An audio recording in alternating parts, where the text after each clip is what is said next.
Como cada martes tenemos aquí con nosotros en el estudio al coordinador de información de la revista Abusos de la Noticia, Trinidad González Torres, que en esta ocasión nos va a hablar sobre el reportaje principal, muy interesante y sobre todo que está en discusión, Trinidad, que es pues la nueva reforma educativa.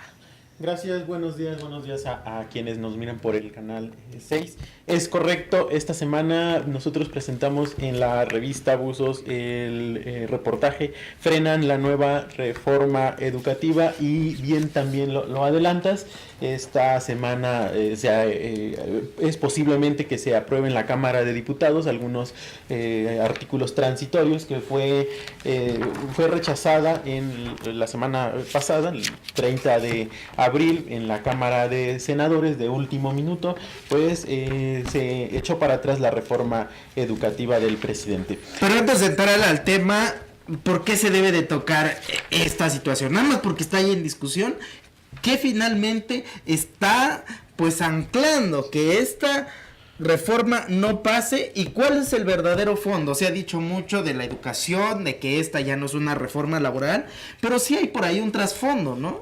Bien, Jesús, es correcto. Hay un punto interesante en el tema que nosotros presentamos y tiene que ver con lo siguiente. La reforma educativa aprobada en 2013, es la reforma del sexenio anterior, del sexenio de Enrique Peña Nieto, había estado en la palestra, digamos, de los maestros de la CENTE, porque siempre existió un rechazo total a esta reforma por diversos puntos. En concreto, tendría que ver con la evaluación de los maestros para acceder a una plaza, tendría que ver también con la capacitación constante de los maestros para mantener también su plaza, y bueno, y esto llevaba a que en la educación tuviera cierta capacidad de avanzar. Cuando el ahora presidente Andrés Manuel López Obrador se compromete con los maestros de la coordinadora, les promete que esa reforma no es una reforma educativa, es una reforma punitiva, es una reforma laboral, como bien también lo manifiestas. Ahí está el punto central que planteó el presidente, y bueno, se compromete a decir: vamos a echar para atrás la reforma, vamos a eliminarla, a acabar con ella.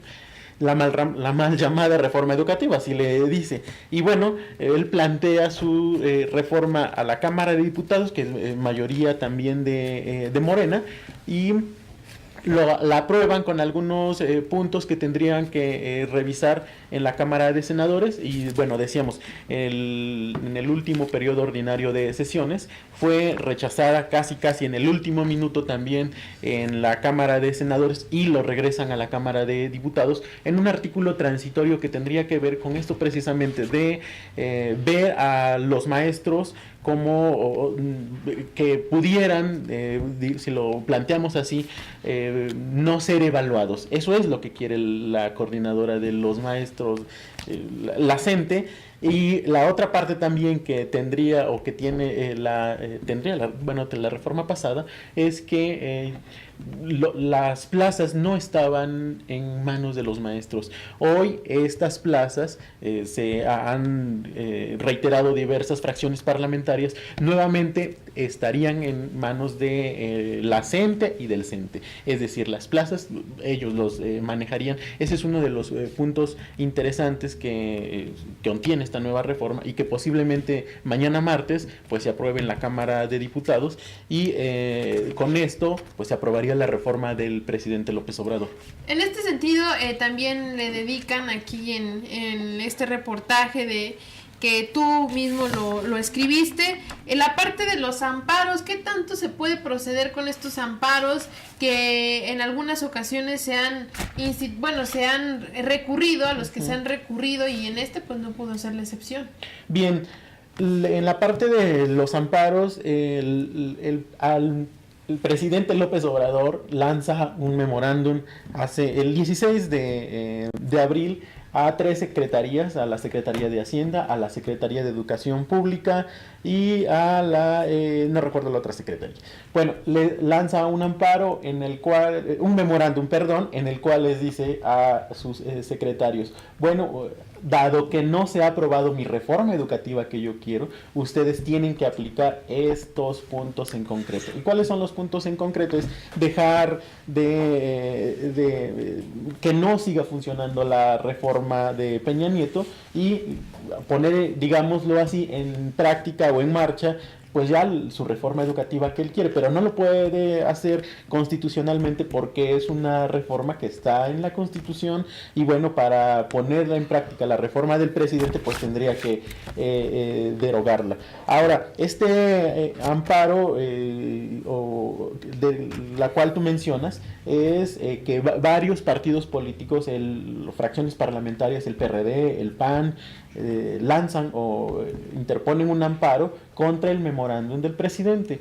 El memorándum o el presidente en respuesta dice, pueden ustedes ampararse lo que quieran. Y ahí viene entonces el punto, consultamos a especialistas en temas jurídicos y ellos, la conclusión es, sí es correcto, alguien se puede amparar, pero ese amparo vale para la persona que sea amparado, es decir, para es individual, no aplica para todos los mexicanos. Entonces, ahí está el punto también, estaría aplicando para el líder de la fracción del PRD o del PAN, pero más no para los cientos o miles de niños y sobre todo de niños de todos los niveles que estarían siendo afectados pues por poner en práctica el memorándum que dice el presidente. Y bueno, es cierto también, varios juristas están reconocidos que si bien no tiene un valor jurídico el memorándum, por la vía de los hechos, en la parte política,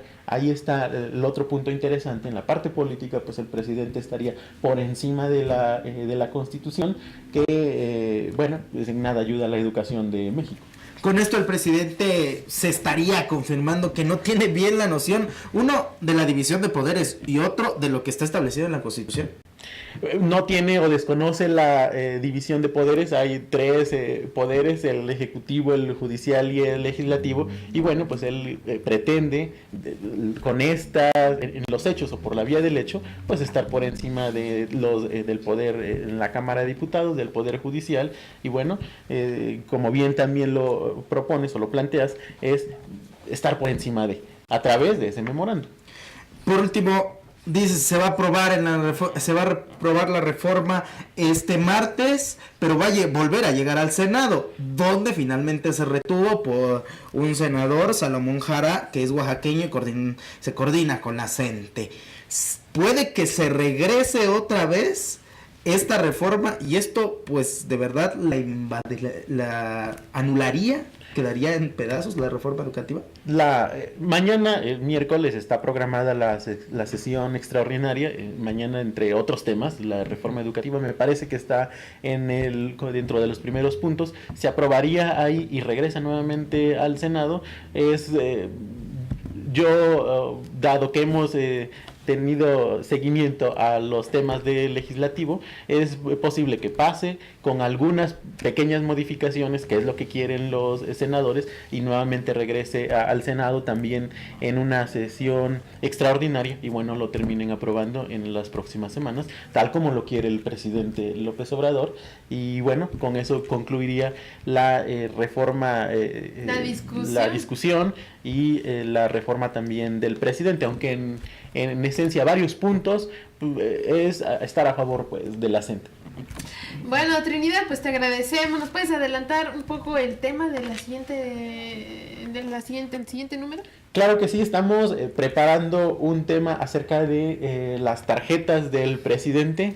En el contexto ha dado miles de tarjetas a los mexicanos, a todos los sectores, y bueno, es la tarjetarización, le decimos así, de México, todo con tarjetas, y bueno, miles de recursos se van a las tarjetas, 800, 1300, depende del sector, y bueno, se dejan de hacer obras prioritarias para la mayoría de la población. Un poco es lo que vamos a tratar en portada de nuestro siguiente número. Bueno, Trinidad, pues te agradecemos y te esperamos el próximo martes con más de estas investigaciones especiales que hace la revista Buzos de la Noticia.